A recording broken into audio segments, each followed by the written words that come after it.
Parang food historian says na this was served to Emilio Aguinaldo, to President, by Marcela Agoncillo.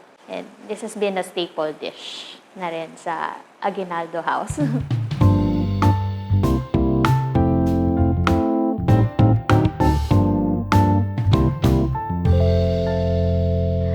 Today I'll be sharing yung adobo sa Dilaw. It's a local version of adobo of Batangas. The usual adobo is the soy sauce base, but this one is using turmeric or the luyang dilaw. It gives that vibrant yellow color for the adobo. This recipe was from my lola. It was handed down to us, my maternal grandmother. We call her Inay Rosing. It's basically a staple dish for family gatherings, apart from the estofado, the sinigang, and the caldereta. Put some oil, add the onions first. Actually, I'm a lola's girl because we used to live in their house since I was in grade 6 because my father works abroad, and then so we stayed in our lola's house. Then we add the onions.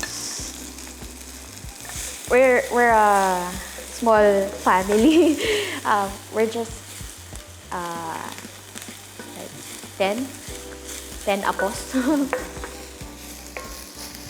And then you can combine chicken and pork, but if you're using both, you should cook first the pork because chicken is madali namang maluto eh.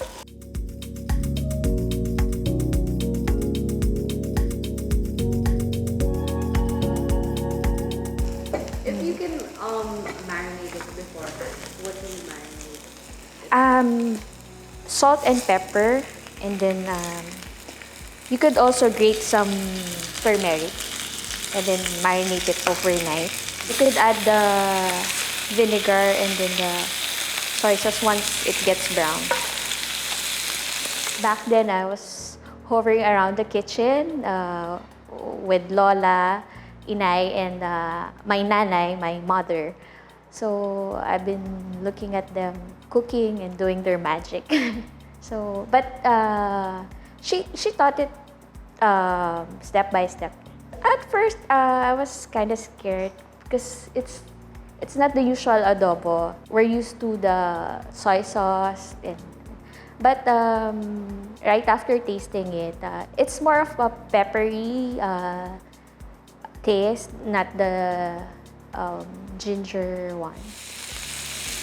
Then we add the turmeric.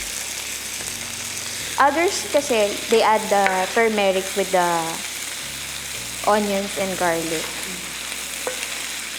Why do you do it after you make it? I want to sear first the chicken. Okay. And then you add the vinegar.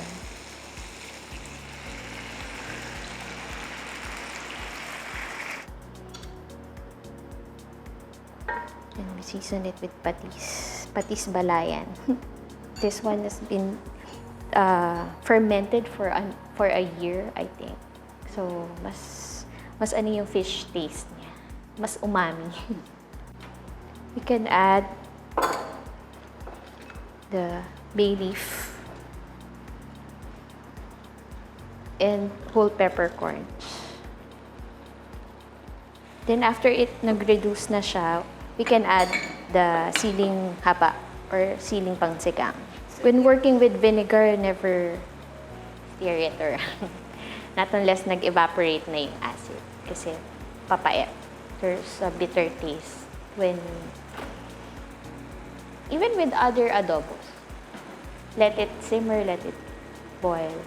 According to Lola din, to Inay, hayaan lang. After the sauce has been reduced, you add siling pansigang, the green one, and then that's it. I think it's the simplicity. Like for instance, the sinaing na tulingan, which is common also in Batangas. It's just the simple dish, process and taste of the food from Batangas.